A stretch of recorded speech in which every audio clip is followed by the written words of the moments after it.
What is up, everybody? Ryan, ATX Metal Podcast. We have fucking made it. Woo!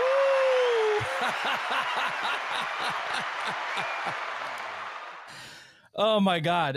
Instead of starting at 12 p.m. Central Standard Time on a Saturday, we're only an hour and 7 minutes late, but we have been through some struggles. I personally recorded about peak struggle just for my own personal benefit. I like to see struggle, but then I like to see success, progress, right? I am here. I am joined by members of the band Estraya who are one of the showcase artists for December 7th. Individually, who are you? See, I'm out of my rhythm. Long story short, we had technical difficulties like a motherfucker. My whole ass computer did a BIOS and firmware update. Did not even know that needed to happen, but maybe that's what made all of this come together. But introduce yourself, where you're from, who you are, and what position you play in your band, and then we'll just go from there. Yeah. My name is Travis Case. I'm the lead vocalist of Estrella. I'm originally from Arizona, and when I initially got my singing experience, it was kind of in choir in high school and whatnot, kind of an advanced choir group. And I'm hyped to be a part of the squad now. Cool.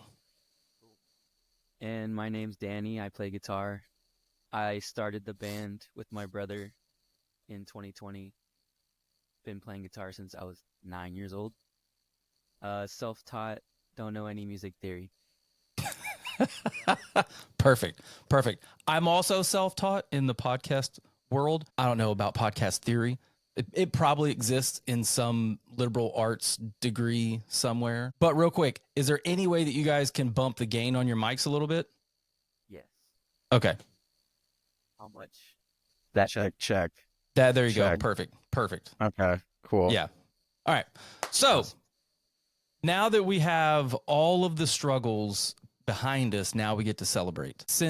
Danny, since you said that you started the band, for those that do not know your music, your sound, your history, let's go on a little journey. Let's just figure out who you guys are and where you guys came from.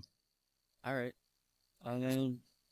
Well, I started learning guitar around 9 years old, and I started learning. Me and my brother plays drums, and he also started young, like at 8. He started like on pots and pans and stuff, and then my dad bought him a little kit, and then eventually my uncle gave him his Tama that he worked for from the 80s, Tama Superstar, I think. Okay. So me and him would just jam together a lot, and we actually learned old school like metal, like Iron Maiden, Judas Priest, stuff like that. Oh, okay. That was our favorite kind of music at the time. And then my dad's best friend had a kid who was one of our best friends, and he plays bass. So we're like, why don't you just play with us? And then we just started playing a bunch of Iron Maiden songs, but he was younger than us. So he'd be like 8 years old with a bass that was almost the same size as him. And there's videos of us on YouTube playing like Iron Maiden songs when we're teenagers. That's cool. And so, yeah. So we kind of evolved from that to, after high school, getting into more alternative, new metal stuff, just experimenting with everything. Did a lot of hardcore stuff, like we just everywhere, all different kinds of metal music, just whatever. And then my brother showed me Dance Gavin Dance, and I was like, this sucks. And I really hated it. I'm over here nodding my head because I thought that next answer was not going to be that. Yeah. I am a fan of early Dance Gavin. I haven't heard or paid much attention to their newer stuff, but I'm not saying one should not. I haven't made that journey. But okay. So you think so? DGD Wait, sucks. okay, hold on. No. Let him finish. So okay, Let's finish. That sucked. And I'm like, these screams sound terrible. I hate the lead vocalist. But then, like, after being forced to hear it in the car with him, my brother, over and over again, I just started thinking like, wait, why is this guitar player like one of the best guitar players I've ever heard in my life? And then I was like, damn, this is actually really, really good. And then I got Oh, really okay. into them and I got obsessed with them. And then with the genre, the post-hardcore genre, because I wasn't really familiar. I was coming from Slipknot and Korn and stuff. So I was like, what the heck is this world? So I just went and listened to everything like Follow Troy, Hail the Sun, a lot like Birds, just crazy. And then we started going to shows. We started kind of, well, the band stuff started during COVID because me and my brother were bored. We kind of stopped playing at that time. We weren't really doing anything. Uh, but then he would just get bored and he would start playing drums and I would go in the room. We lived together, so it made it really easy. I would just go in and start jamming or writing random stuff to whatever he was playing. And then it evolved into songs. And then we were like, we have something. So then we just started playing and then we started looking on Craigslist for Yeah. people to help us out. Every time Craigslist is mentioned, it gets the air horn. I'm sorry. There It we just, go. it's, dude, Craigslist, Yeah. where are you at? Where, where, Yeah. Where- So where yeah, are them I- back he channels? he wasn't quite sold on the progressive post-hardcore thing at first, but I guess it grew on him, and he definitely got a craving for it, and so that's kind of where they're. I mean, these guys have been playing together since they were 11, 12 years old. You know, as far as him, his brother, the drummer, and the bass player, they've been playing together since they were kids. And that was kind of like it was a big selling point for me as far as joining is the fact that these guys have been playing together since day one, you know, and I mean, it's an honor to like be a part of it so far. So super stoked. Oh, and for those listening, I know that there's some when after this comes out, but the audio is going to hit first. That you noticed a different person talking there. That was Travis. That's the new vocalist. So My God. Yeah, yeah. sorry. Sometimes I So got to check confused. myself. Anyway, Okay. so we've got basically a very solid foundation that's also family. Yeah. And I know you said that you guys live together as well. So just like writing music was just like, hey man, I've got this idea. Bloop. Mm-hmm. That's just So how what it was went. it? What was the guitarist from DGD that made you just like and I really appreciate you saying that you didn't like it. You're like, what is this? What Yeah. this is madness.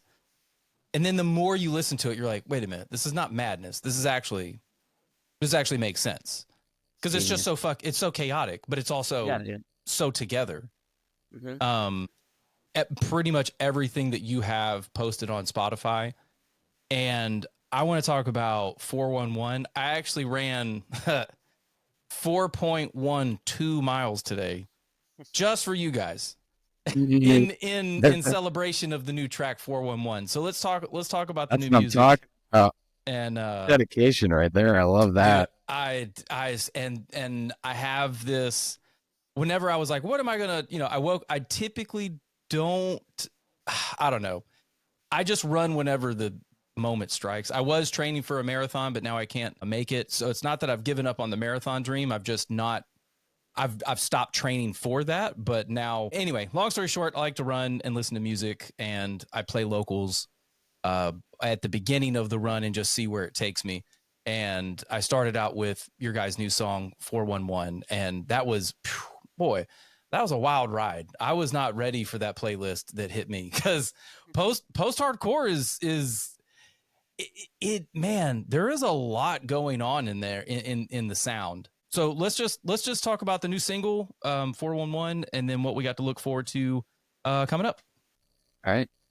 I just want to say that the reason why we chose post-hardcore and not another genre is because I like how diverse it is. Like you can have jazz chords and then all of a sudden it goes into like a full halftime breakdown.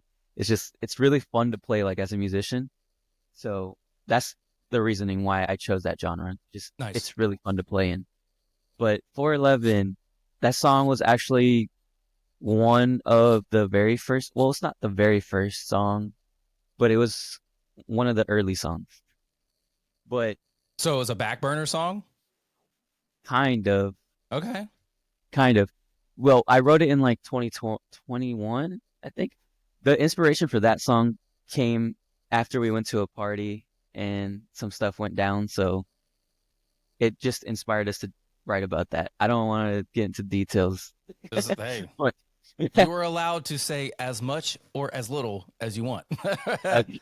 No But pressure. sure, it was a crazy story, but you can, if you like look at the lyrics, you'll kind of get an idea of what it's about.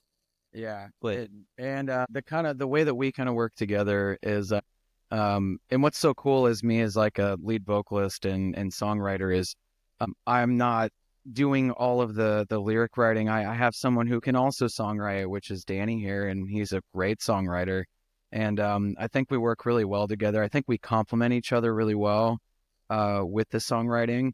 But what's funny is about this 411 track is when I was in my previous band, I had heard him on BandLab. I heard that 411 track on BandLab like a couple years ago, and I was like, What? "Damn, this riff is super catchy." Sorry, were you gonna say something?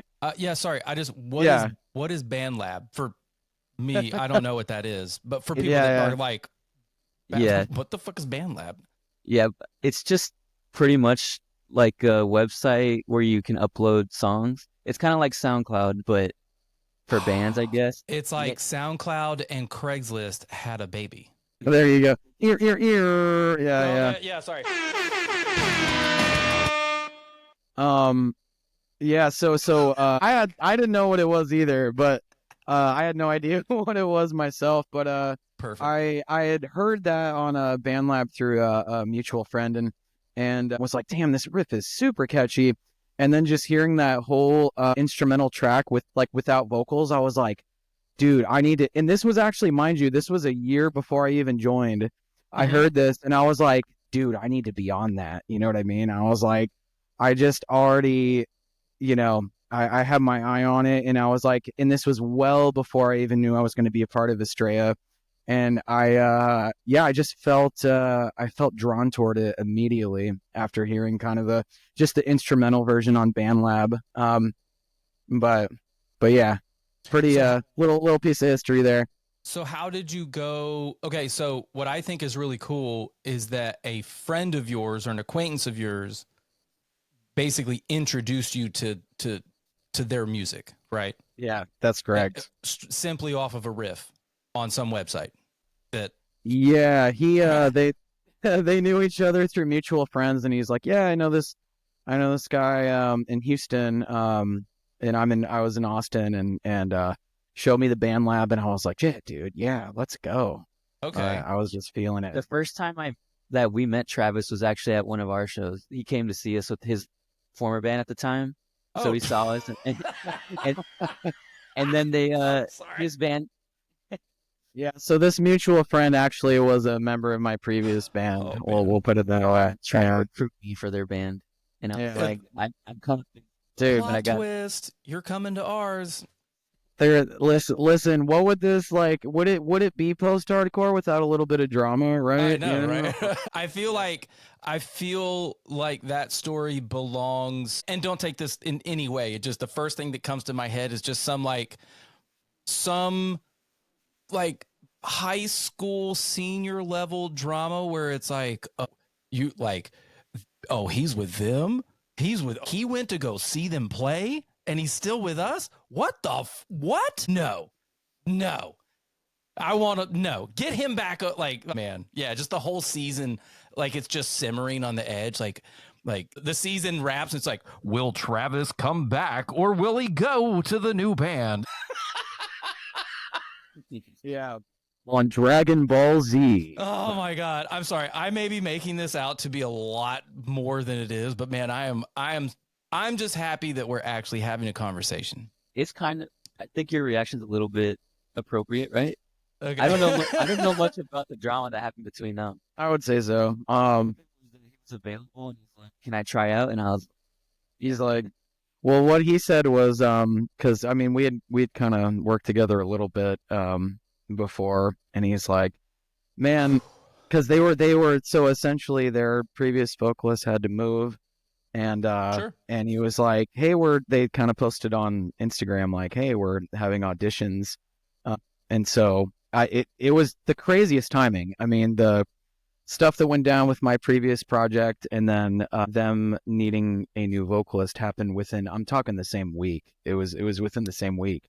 So I saw that post and I was like, yo, like, are y'all still and he was like, man, we wouldn't even audition you. I've seen your songwriting. We've played shows with you before, like let's get to work, so Yeah. So you just Well, I knew like I've heard him before, and I felt like his voice would just be a perfect match for like our style, what we were going for. I got you. So I already knew that he would fit in like right away. So did you know him? I mean, obviously you knew, like, you've seen him, but did you guys talk previously? I know, because you said you guys played together, right? Oh well, we played a show together in Austin at a Rio, it's a Rio Market. It's like literally you played at the fucking Rio Market? Yeah. What? Dude, okay. So for everybody, okay. If you're joining, if you've just chimed in, I don't know how the fuck you would land at this moment in time, but or if you fell asleep at the wheel, then welcome back. We're here with Estrella, and we're just learning about the Rio. I did not know you guys played the Rio Market. And for those that don't know, it's a legitimate like convenience store in Austin that throws like pop-ups. And dude, tell me about that. I want to know how you booked it and your experience, because I feel like that's not only a true Austin experience, I feel like that's also absolutely something that needs to be done more of. Yeah, no, absolutely. It's kind of one of those what the fuck is up Denny's moments where you show up and there's this guy Rick that runs the place, really cool guy, and I kind of got in touch with him through Instagram and hit him up. I was like, man, that would be an experience, like literally just like moshing and throwing snacks at each other and stuff, like let's freaking go. And then like, if you're tired, dude, go fucking grab a Monster. I don't know what to tell you. Like, you could refuel mid set and just be like, I'll hit you at the checkout. 100%. And or you could grab a sixer and go outside with it. Listen, I don't what you decide to do with it outside, that's not our responsibility, but hey, I saw a lot of that going around. Like, I don't know the rules down there because you're not supposed to. Well, I just everybody just walking around with drinks in there. Oh, we're 100% drinking outside by not caring at all.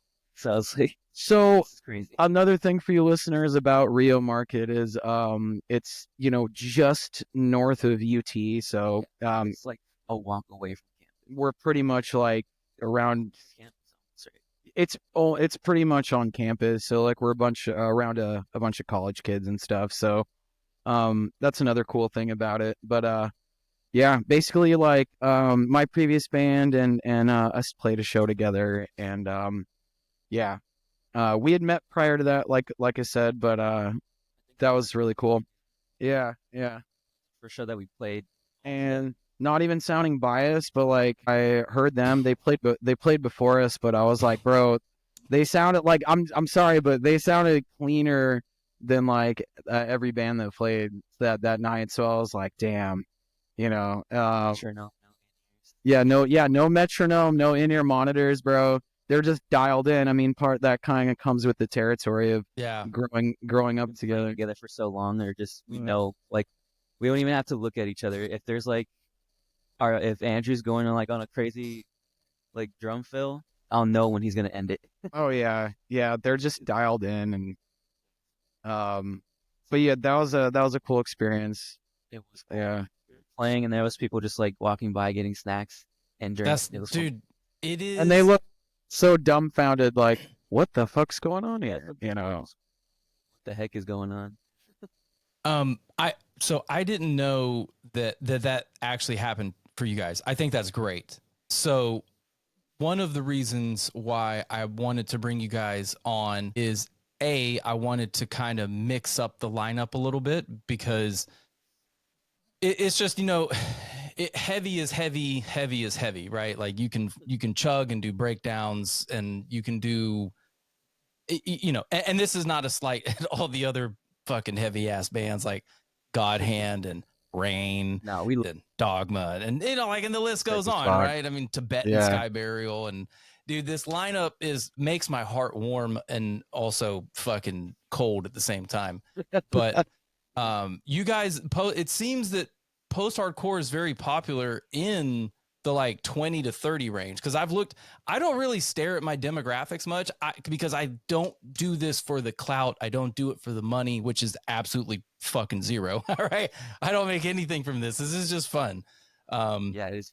Which is I feed off of that energy from local bands, right? Because the grind for local bands is so tough. And you need moments like the Rio market, and you need moments like playing together but not in the same band. And over time, it's like, hey, we're still here doing this thing, making music for people because A, we like it, B, they like it, and C, it's just fucking cool to do stuff like that.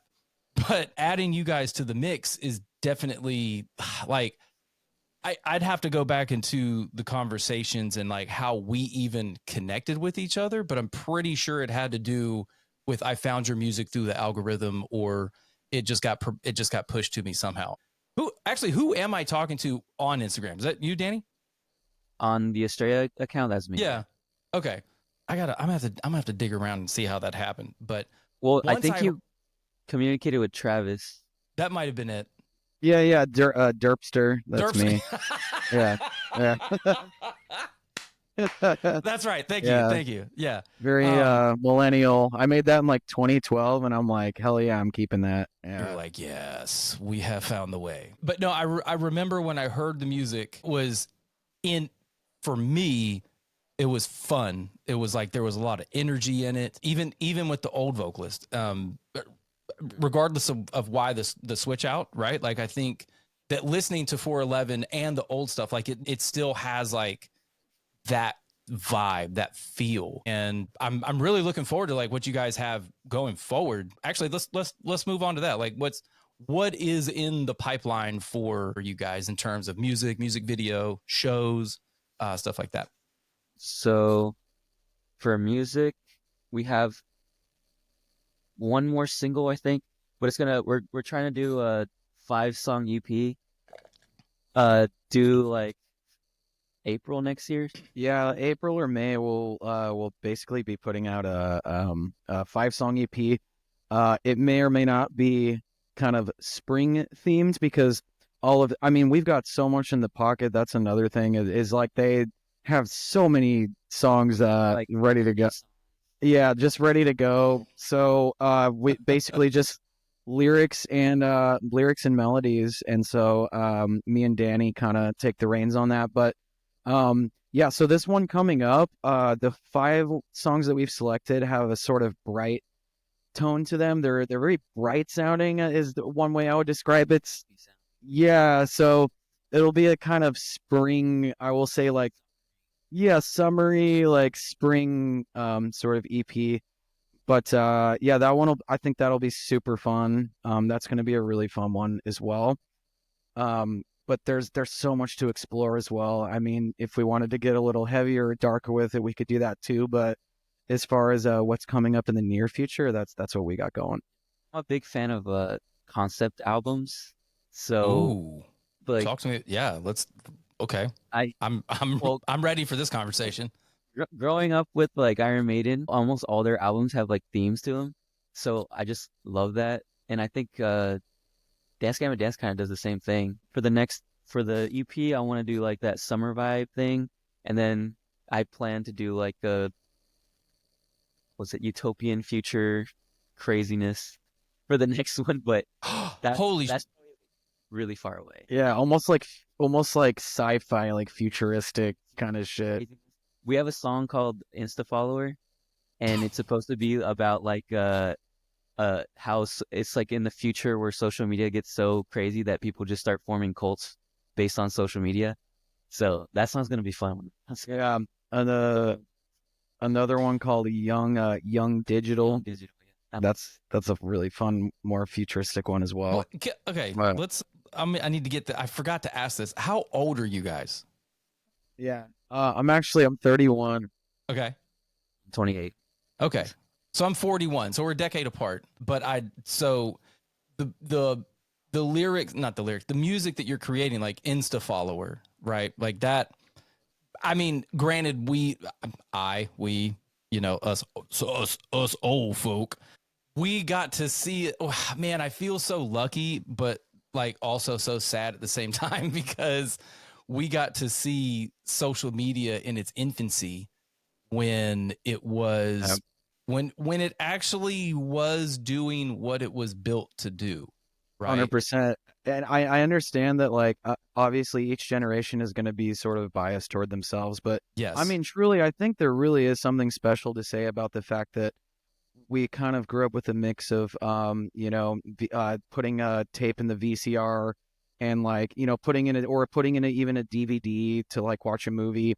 You actually had to do something, you actually, right. Yeah. Of course, there's all this, and that's what's kind of cool about the modern age as well, is you kind of get to hop in like a time capsule on Instagram and watch these sort of reels that like bring you right back to the past, Oh yeah. The modern age isn't 100% bad. It's cool that it can bring you back to the past almost. But no, truly though, to your point about being able to like doing what it's meant for.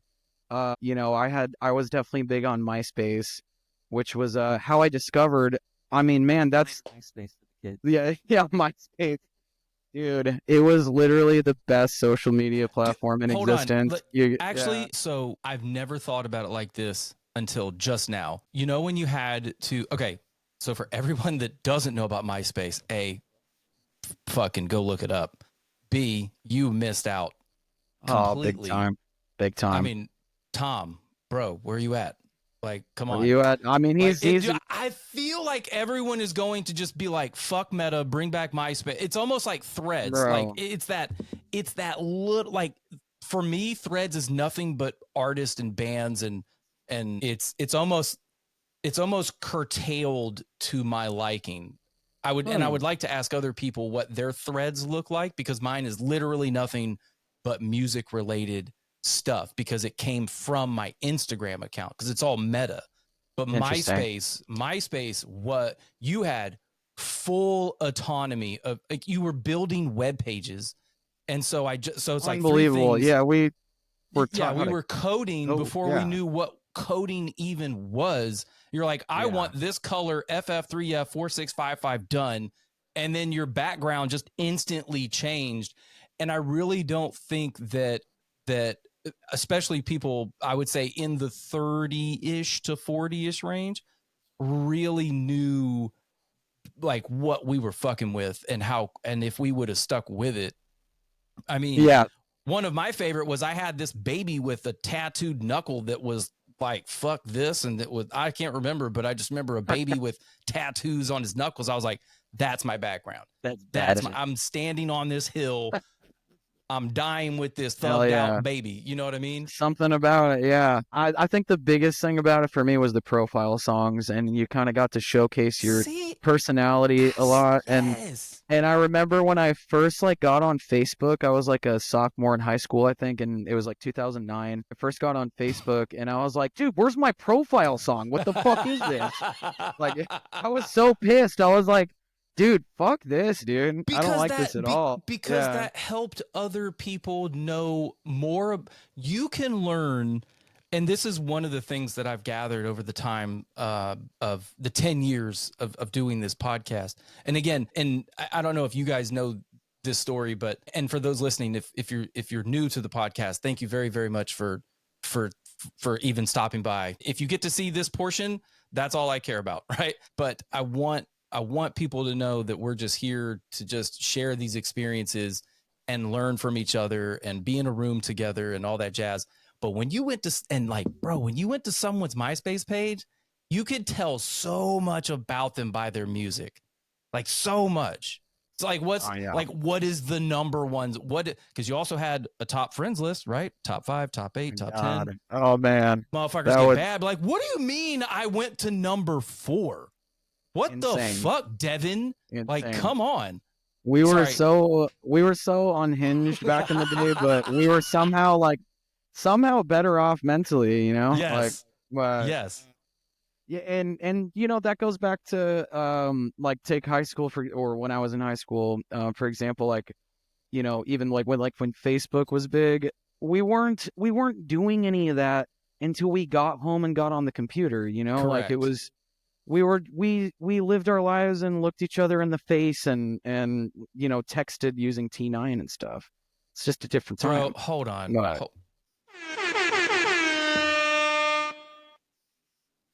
I got to give a personal shout out to the T9 texters. If I'm not even going to tell you where to find that shit. That's OG. God damn. We could just end the conversation there. But like I'm fulfilled. I mean, I was gonna say I well another shout out to MySpace just for introducing me to like all those fucking bands I got into, like the mid 2000s, like metalcore and post hardcore, like Under Oath, The Devil Wears Prada, like, and you know, yeah, that's I mean, I've heard this from a couple people where everyone says that you develop your musical taste at the age of 13, like that's when you develop your sort of personality with music. At least it was true for me because all of those bands that I was into like seemed I'm like, dude, this shit bangs. Like even today, you know, like when I was discovering all those bands at age 13, like I remember I had Lemon Meringue Tie by DGD as like my MySpace song, like you know, or like some Bless the Fall song or something. Like that was yeah, man. Yes. Yes. We're getting a little nostalgic here, but good. No, that's and like Dan, what about you, man? What were you into when you were in high school?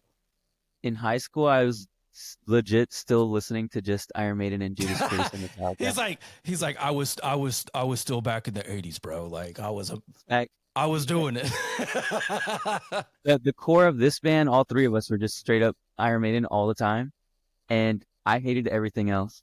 Like I was not open at all. Damn. But it's kind of crazy because after high school, I started listening to everything, and now I'm just like classical music. I like it. Jazz music. Yep. Let's throw some country in there, and I like.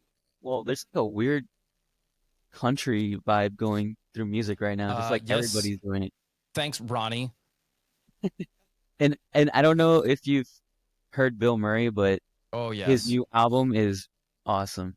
Bill Murray is I'm aware of his music and I can't name any of the songs or albums, but that's par for my course. Like I also can't do any of that except for a very, very elite few songs and bands that are just core to my upbringing and making. But I can't name half the music that I hear here locally in Austin, Texas. I know the bands, but I don't know any of their songs. I mean, fuck, I embarrassed myself talking to one of my favorite bands down in San Marcos, Hate Waker. We were talking about some music that had been released a year and some change ago, and I thought it had just dropped. I'm like, this music is amazing. Where has this been? They're like, bro, we've been playing this live for like a year plus. Like, oh, that's my bad. Yeah, but that's fine. But you know what? But that's the point. It's like you fall into love with music, however that may be, and at whatever time, right? So, what is right? What is? Oh, go ahead. No, I was saying at whatever time exactly. Like, it's wild that Bill Murray's kind of more mature. You know, there's a lot of sense of humor in there too. But there's a lot of love songs and stuff going on. But you know, but it's crazy that at least I first heard Bill Murray in Attack back in 2009 when they were like literally teenagers, and I was like getting into them in AC 130. My shit. Chocolate. Yeah. What's the other one? Chocolate. Hold on. They had some really wild names. I will say that band, like, I understand that when you name a song that it has typically like there's a reason why. So but then there's also the title, the name of the song before it gets its name. Do you guys have Yeah. any of those? Like, it started out this name and now Oh, it's yeah. not that. That happens all the time. That happens. All right, so let's do that. I want to give me one of those scenarios while I look this up, because I've got to get this. I've got to answer my own question, but I can't. We have this one. Well, Pulses was like some. We have a song called Pulses, and the name's changed like 3 times on that one. Okay. But it's been like Pulses. I can't even remember the other ones honestly. But I don't know. I feel like a lot of our songs that Danny names, he gets this like image and idea in his head. This is why I love like working with these guys, and Danny is like he'll get like he'll hear the music, and I can just tell that the imagination sparks are just flying. Like he's thinking of, different scenarios, like, like, oh, this one's going to be about like an old man and he's trying to like figure out his way through technology and he can't figure it out. Like, and he's just, you can tell he's like watching a music video in his head. You know what I mean? Like when yeah. I'm a huge film fan, so I love. Yeah. So I feel like the songs are kind of like movies in my head, but I'm trying to like write a song track for an idea I have. That's kind of like what our music is. Yeah, and a lot of those are like those song names. I feel like we stick with them pretty. Like he'll think of like the song name, and I'm like, oh, that's just the demo name, right? Like, no, that's gonna be like the final name usually. Is what I've noticed. I like couldn't come up with names for these 2 songs that we had, so I just named them Song 1 and Song 2. And it's been Song 2 for like we played it live, and it's been Song 2 for a long time. Yeah. Keep it. And then at one point I was just like, let's just put it as Song 2 on the Done. EP. Why not? Right? Because I feel like if I were to come across an album and I was looking at all the songs and I just literally saw Song 2, even if Song 2 was technically Song 6, I would still understand why it was called Song 2. And I don't think that a lot of people, and actually I think that our audience understands that the titles that are presented to them are not where they started.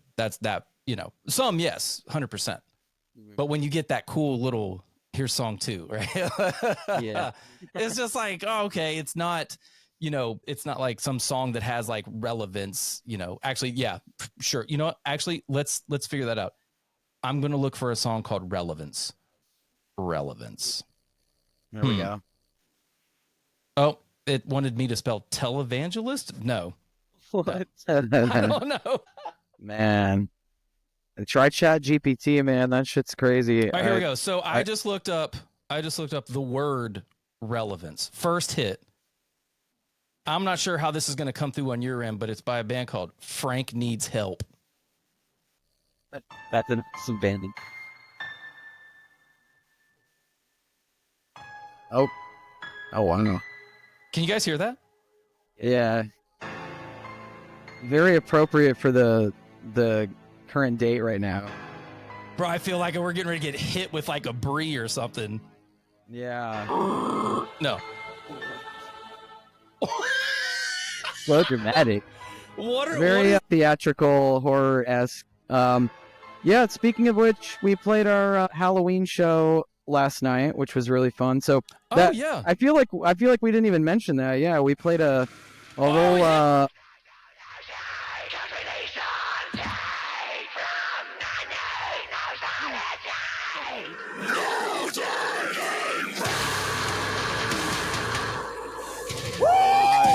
My God, I wish you had headphones to hear this, my guy. I'm nope. Okay, that went way harder than it needed to. I was not ready. Shit. I was not ready for that. That intro is so soft, and then all of a sudden, Not only Wow. was that relevant, I think I just found a new band to talk to, but also the sound, like you said, has relevance to the current time that we're in. And you guys just did your Halloween show. Holy shit. I love when the universe just does what it's supposed to do. That's right. Man. Yeah.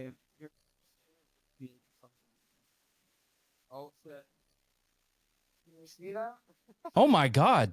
That's in your Yeah. house? Yeah. We haven't Why packed up. didn't I just come over? Oh wait, you're in Houston, right? Yeah. Yeah, I We're in can't really Houston. just come over. It was a good turnout. It was fun. We played like 10 songs. Yeah, something like that. But Damn, 10 we songs? most of us were in. Oh yeah, no, we all had costumes. I was a plague doctor. He was Mike Wazowski. No, sorry, Sully. Yeah, he was Sully from Monsters Inc. But It was a I just Oh, love. nice. You know what? There's just something special about a house show during Halloween when everyone's in costume. It's amazing. You know. House shows, I would love to actually like put on almost like a circuit. There's like this Okay, so there's this punch card for Texas for barbecue. You can go around and go to all these different like barbecue joints and you can get like a stamp or a sticker or I can't remember what it is. But I've always thought about, and every time I sit here and have a conversation, like one of my favorite house shows that I've ever been to was by a band called No Life Kings. These absolute animals from the like mid teens, I think like 2016, 17 timeframe here in Austin, Texas. They were just, man, such a breath of fresh air. But they threw some wild house parties. Bury the Rod, rest in peace, which actually I think there's a Bury the Rod 2.0. I've heard some rumors, but that should be fun. But I feel like there should be like a house tour circuit. So like house party in DFW happens here, house party in Houston happens over here. You know what I mean? Yeah. Like a weekend That'd be run. Friday, Saturday, Sunday. I don't know. It's just an idea that I've always had in the back of my head. Like, if it could work, how? But Organize anyway. it. I think it's possible. So how did you guys get on a house party? It's my house. Yeah, we threw it ourselves. Yeah, yeah. He's just like, duh, my house, you idiot. Well, I was actually searching for some because I remember last year like I went to a house party in Austin and there was like some indie bands playing, so like I was gonna try to get us scheduled at one of those, but I just couldn't find anything. But I mean, even better, you know, getting to come to Houston and get out of Austin. It was a great time, and you know, I get to see some of their family and friends and whatnot. It's a little more intimate, pretty cool. Daniel, did you have anything broken? No, not this time. Man, there has been other crazier parties where we've had like 3 windows broken and a table. Yeah, like there's stuff like that. Wait. So were you playing a show and that happened, or you were just that was people just a big over party. and it happened? That was just a big party. It was like 200. It was like a 200 people party in my house. He's like, people just got fucked up and broke shit. Like that's it. 100%. Yeah, that was like it's where it was Andrew's party, and he told his friends to invite their friends and to invite their friends, and then there was like 100 people here I didn't know, and it was crazy, and it was like, imagine this whole living room was just filled where you had to like go like this to get through. Yeah, that's insane. Crazy, shoulder to shoulder. Shoulder, insane. And there was like 3 beer pong tables in here, and then like 4 of them outside, and they were all going at the same time. It was pretty sick. Speaking of beer pong, I think that we're gonna have beer pong at the 10-year anniversary upstairs. If really, yeah, that'd be sick. So for people that are new to beer pong, or if you're curious how it all works, it varies depending on house and table and venue. Everybody has their own rules, comebacks, bounces, swats, all that jazz. But the ultimate goal is to take the ping pong cup and throw it at the end of the table, and it goes in, and then, literally wash, rinse, repeat. And, really quick, Ryan, if I may ask, the story behind Kate and the Crushers, dude. Tell me. Oh. I know it's a little bit unrelated to us, but I think that's so cool. Like, you posted on their story the little, like, early little cat, like, at the beginning, and then I'm like, holy shit, these kids are 12 years old. I was like, this must be some sort of gimmick. Like, they're like having these kids like pretend to be the band. I'm like, oh no, this is the band. No. Holy shit. Yes. That's a hard segue from beer pong to 11-year-old maestro. I know. I just thought we're playing the show with them, so I was like, we are playing same show. No, so I'm really glad that you mentioned that. I have an interview set up with them here. I want to say I can't remember. We've landed on a date, but we have to kind of figure it out because now there's like a conflict. But I might be going to their studio where they practice. But yeah, it's Kate and the Crushers. They are preteen, like 10, 11, 12. It's a brother, sister, and a friend. And then dad, Mike, is the manager. And I can't remember how I came across him, the date and time, but I'm 94.7% sure it was on Instagram, just going through the reels and whatnot, because they've also played at Come and Take It Live, which is our sponsor. So I just thought that they would be perfect to open up the 10-year anniversary show, because 10 years ago, they either didn't exist or were 1 year old, right? Yeah, Like, crazy. and here they That is are sick. at that age now where they are, granted, a lot of some of their music is covers, obviously. I mean, it's just, you gotta, you're not gonna out the gate just write some Animals as leadership and I mean, which it's possible. I'm sure there's some fucking virtuoso out there at the age of 12 just killing it right now. But It's really cool, man. I love yeah, to see it. Like the kids just doing Music live. yeah. that's it. Yeah, and I've got I don't know. Yeah, here it is. Oh, sorry. This is my daughter's. Well, let's go. Awesome, man. So I'm saving. I got this. I cleaned some lady's pool, and she's like, "Hey, I've got this guitar in the garage. Do you want it?" And I was like, "Yeah." What? Very cool. What? That's like asking. Actually, I shouldn't go there. But yeah, the answer was yes. I now have a guitar for That's my a come up. daughter and an amp. Slowly but surely, I feel like I will win this war of attrition, because I also have another guitar that was given to me. Just a little key. I don't even know what kind this is. I'm not good at this game. Kramer. It's a Kramer. It's on the neck. But the goal is to have them both restrung and taken care of by a local luthier, or someone. Doesn't have to be a luthier, like an actual person that builds guitars. Shout out Someone that knows Jeremy what they're at doing. Wasteland Guitars. But yeah, just someone that knows their way around a guitar. I mean, even a very, very like a guitar tech, right? Like somebody that just knows their way around the shit.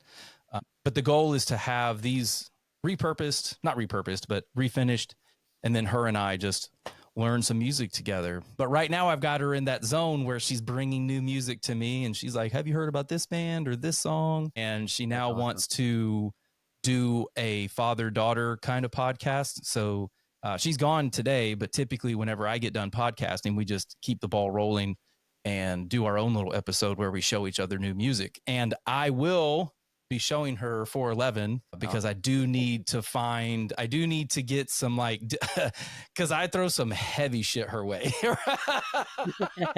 That's beautiful, man. It's Yeah. fun. It's fun. But yeah, I'll introduce her to you guys next time we do an episode. So it's kind of like a reaction video, because we pause here and there and get, what do you think about this, or what do you think about that? But ultimately we listen to it's just our way to hang out to find time. Right, and like kids are very candid, and so getting that sort of Yes. reaction is really fun, Yeah. Mm-hmm.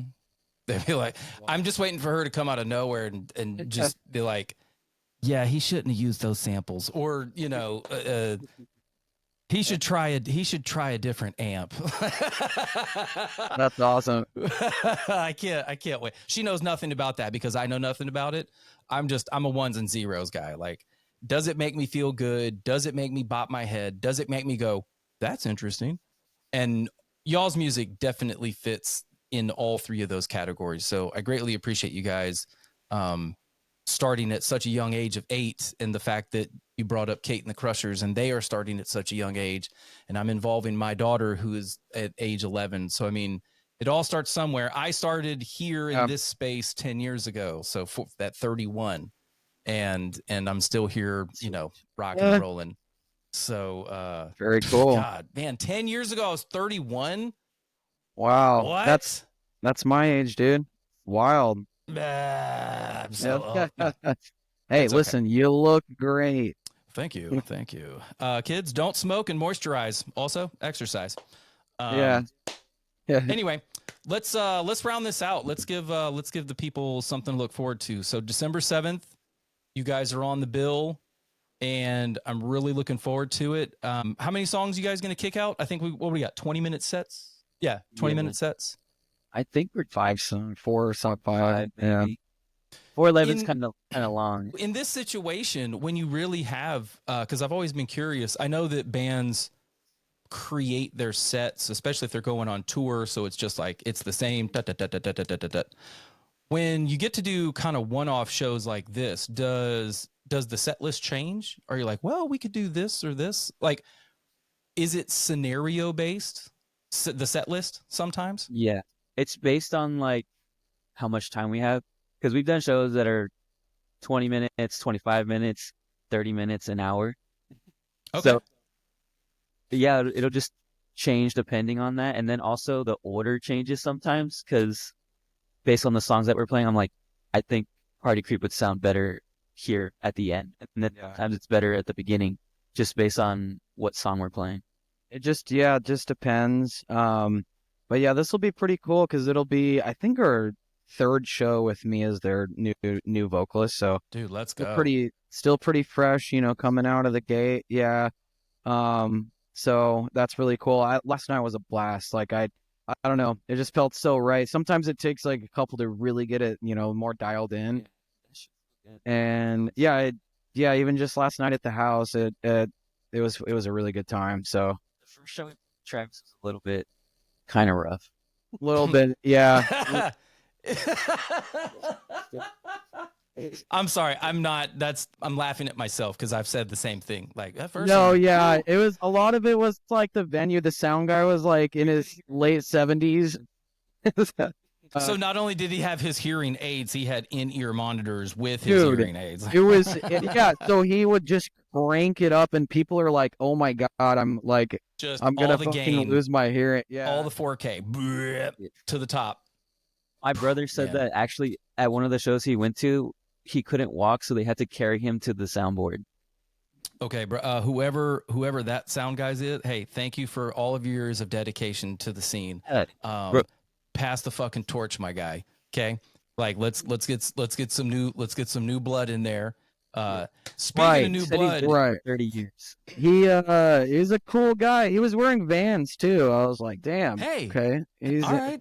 He's a nice all guy. right. Hey, I'll give you some points. But come on, it's like politicians. Yeah, man. There's an age when you should stop running for office. I couldn't agree more. Pass the torch, my guy. Yeah. But the good news is, ladies and gentlemen, on December 7th, you'll get to see these guys play, and the sound is going to be chef's kiss. It's going to be so good because we're going to have our boy Taylor Anderson from Titan Audio running the soundboard. It's going to be a fun time. I'm super excited. Again, all of the bands that I've picked for this 10-year anniversary are on the bill for a reason, and I try to just explain it on every episode like I've done with the past two. The reason that I wanted to get you guys in the mix is your sound is different from all the rest. It specifically fits a genre, like it fits a need, right? Like you can hear your music compared to everyone else and it stands out, right? Everyone's music does that in this lineup, I think. And that's the point, is literally to showcase the wide range of diversity of Texas talent, whether it's in Houston, Austin, DFW, San Antonio.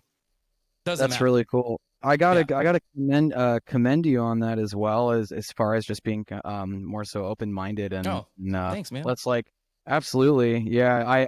I've noticed in Austin in particular, it's we've kind of ran into some obstacles as far as getting us booked at places.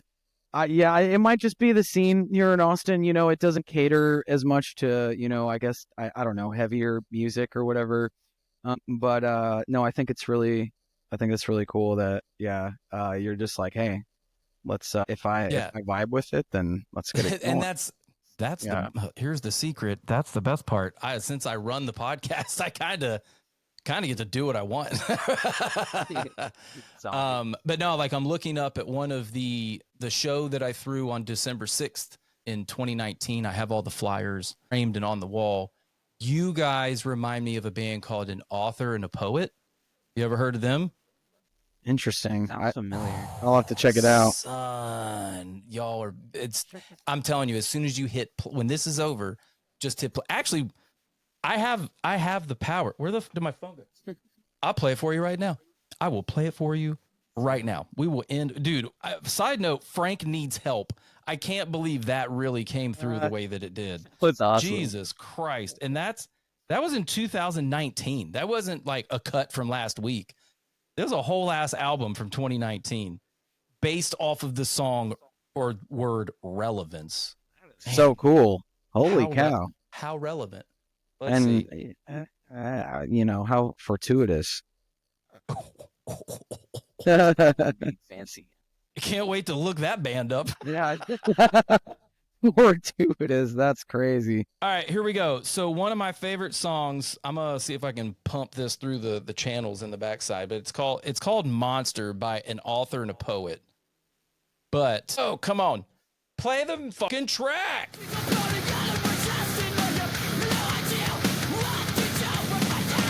I'll let that play in the background a little bit, but god damn, that was a fun time. That was a really fun time. And also on that show was an instrumental band called AM Feel Good. Then we had the Party Rock Boys in Chernobyl the Secret. Then we had Deathcore Snake Father. We had all kinds of craziness with our band, with our homies in Designs, From Graves, and then To Whom It May, which is also from Houston. Shout out To Whom It May.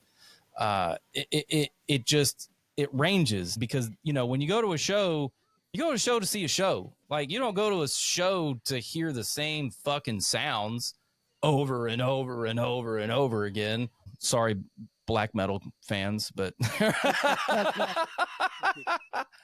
9-minute songs that are kind of the same, but you know what? They caught us straight. They caught us straight there. That's okay. Man, but no, I'm really happy to have you guys on. Plus, you're new to me, and I feel like you guys are new to the Austin market, and if I fuck with it, there's got to be at least another 100 to 1,000 people that could like that too. So if I could have any way in helping you guys gain some new fans here and show up more, that would be great. That's the point, right? Absolutely. Just support your local music at any cost. Well, not at any cost. Okay, there's a limit, right? There is a limit. But support your local music and artist as well as you can. So with all that said, again, thank you guys very much for spending it was worth it. It was so worth it. An hour of struggle. Just the struggle bus pulled up and was like, we're fucking parking here for a little bit. Man, that's child's play, That's no big deal. For everybody, so for those that are new to your band, what are all the ats where they can find you, and how can they support you the best? Just listen to our music everywhere. It should be everywhere. YouTube, Apple Music, every streaming platform. I think a good, everyone has Insta, so it's at Estraya Band. So ESTRAYA, Estraya Band. So definitely go there, and then we've got the links in the bio for the music in there with all our stuff. So, real quick, just because I had this question, does your band is Spanish for star? Is there? Or let's get. I can't believe I missed this easy layup of a question in the beginning. Band name, where does that come from? So, I don't know, honestly. It does mean star in Spanish if you say it, but it's not spelled that way. Right. It's supposed to be spelled with 2 L's. Yeah. Yes. No, and I saw the shirt too. I'm over here like, I got to get that shirt. Yep. Clean. Yeah, it's cool. Yeah, basically, and you just swap out the 2 L's for a Y, and there you go. I just liked how it sounded being pronounced like in a non-Spanish speaker way. Yeah, Estrella. it's white people. It's Yeah, Estrella. yeah. Is that what your band is? That's what I wanted it to be called. It's Estrella. it's You got to gotta. be marketable too, like not too common. Like if you were to type, the regular spelling in on Google, you're gonna have a hard time finding it. So Mm-hmm. Hands come up actually. yeah, I tried it. That's what happened.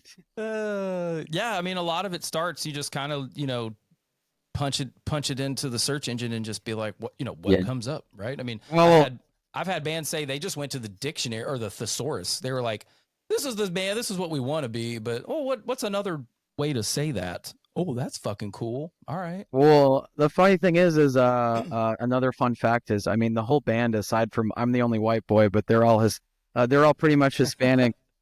But yeah, so it also makes sense in that way too. It's like Singer we, is also white. yeah. I think it says yeah. But yeah, I mean, yeah, they're all Hispanic, so I think it's got a good meaning there. Well, at least we'll know Yeah. you're going to be well fed and it's going to be spicy. Oh my, dude, you're telling me, man. I would love to be at whatever house party is thrown next because I know there's going to be food. Like, my God, yeah, plenty of sign carne me up. asada, and yeah, every time I'm here, there's always good food going on for sure. Anyway, thank you guys so much. I look forward to you guys just showing everybody what you can do and introducing your sound and your vibe to a crowd that probably has never seen you play before. What I would like to do, you're in Austin, correct? You're the only one in Austin? I'm the I'm the only one in the Austin area, but we make it work. So no, that's I mean, with today's day and age, you literally can be anywhere and be in a band. You know what I mean? Like that's what's really cool is that you can share ideas, but getting people in the same space at the same time to see everybody play, that's the hard part. And that's why I would I'll talk to you offline, but basically I want to try and promote your music on campus. And the fact that you guys have the Rio market, like you've already done that, it helps with the correlation of who's this. So, you know what I mean?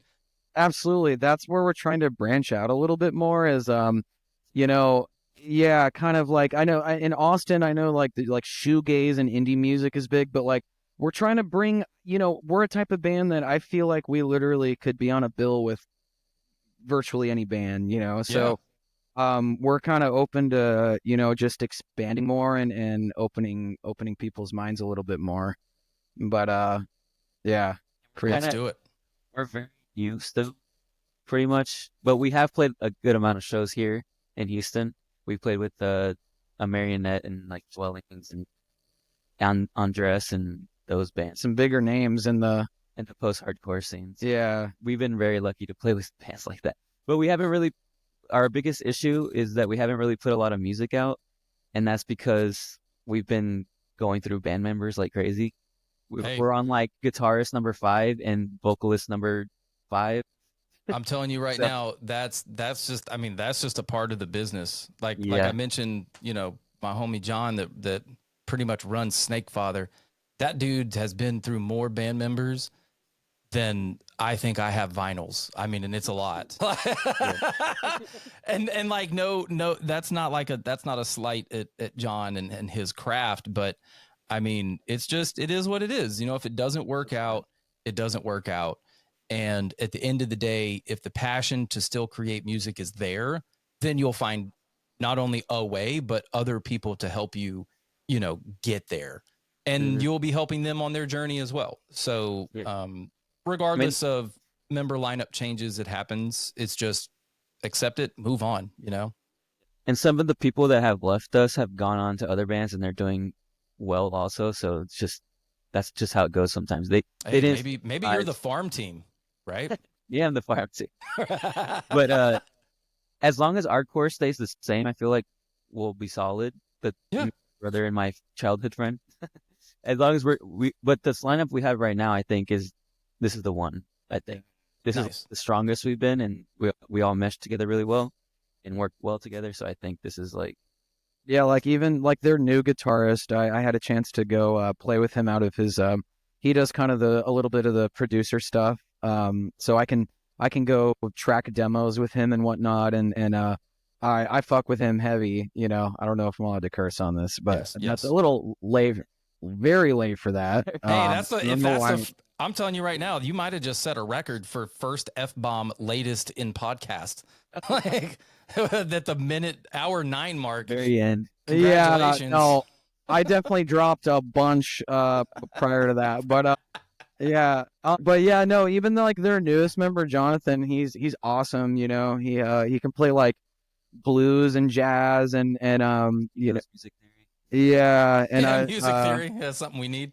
Danny's more unorthodox, which I like both. You know, it's like it's a cool combination. We got the more unorthodox self-trained guy, and then we got the music theory guy. So very cool. A lot of cool stuff going on. But hey, we'll let you get your costume. Check out 411 by Estrella on all streaming platforms, available yesterday. So go check it out now. That's now. That's the other thing. Actually, speaking of that, I wanted to ask one last. Oh, I know we mentioned it. Is it just Estraya, Estraya, on all the socials, or is it like official TX band? And Estrella band. There you go. Most of them.